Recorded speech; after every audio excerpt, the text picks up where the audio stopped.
Welcome to Midweek Service provided by the Church Sound Podcast. This is our version of tech news with your host, Prentiss Thompson. Have you ever wondered, how do I mic a drum set, or what about getting audio to my live stream? We're here for you. This is tech news, new product reviews, and everything you need to know about what you need to know. Welcome to Midweek Service. Well, welcome back and welcome to another edition of the Church Sound Podcast Midweek Service. I'm your humble host, Mr. Prentiss Thompson. And what we do every Thursday, we do AV, product training, product reviews, product applications, and it's designed to really help AV ministries just give them a little bit of knowledge and not give them the 2-hour version. We try to keep it under 8 minutes of application and information, if you will. Today, we're going to talk about something. Last week, we talked about line check. And I think it's important to kind of understand, fixing my shirt here, understand what, I'm pretty sure you got to understand what line check is. Today, we're going to talk about Soundcheck. And I found that in some churches that they don't even do Soundcheck. They just come in and start service and then figure it out on the first song. I've been the engineer in those things when everybody comes in late and service is about to start and you got to figure it out. And everyone's looking at the engineer like he's crazy because nothing was figured out. So what is the absolute happen? What happens? Let's figure this. Let's cut to the chase. What happens during Soundcheck? This is the Prentiss Thompson definition. The praise team, the performer, the band, and the sound crew run through a small portion of the service or show to make sure that the front of house is straight, make sure that the sound monitors and the sound system are producing clear sound, make sure the in-ear monitors are producing clear sound, make sure they are set to a proper level, that they have correct mixing and tonal balance. This is what happens during Soundcheck. That sounds like a lot, right? Sounds like a lot. But if you do it every Sunday, it gets shorter and shorter because it becomes a system. So, how do I Soundcheck? Okay, so what I do is I start with the drums. I started recently with doing vocals, but in the beginning, I started with just the drums. Kick drum,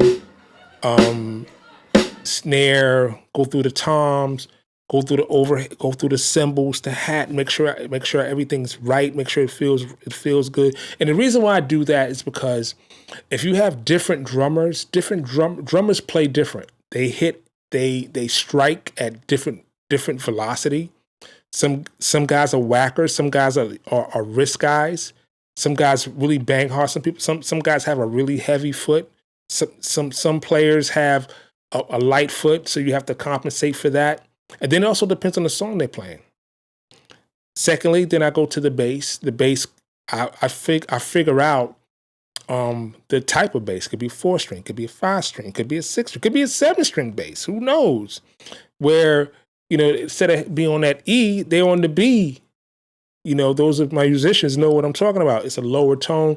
And making sure that the bass guitar or the bass sound, because it could come from a keyboard, that it's lower than the kick drum. The kick drum should not be lower in tone than the bass. So it has to be some sort of balance there. Then I go through my instrument. It could be keys. It could be guitar.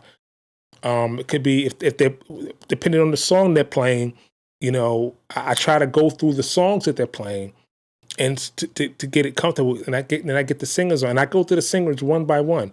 If it's 3 sopranos, we go through every person one by one, and I get the monitor straight for that section, and I have them sing together. Then I move to the altos, and I go through them one by one to make sure they're comfortable, they can be heard, and I can hear them, and I can hear their tonal quality and how it meshes together with the other voices in that section.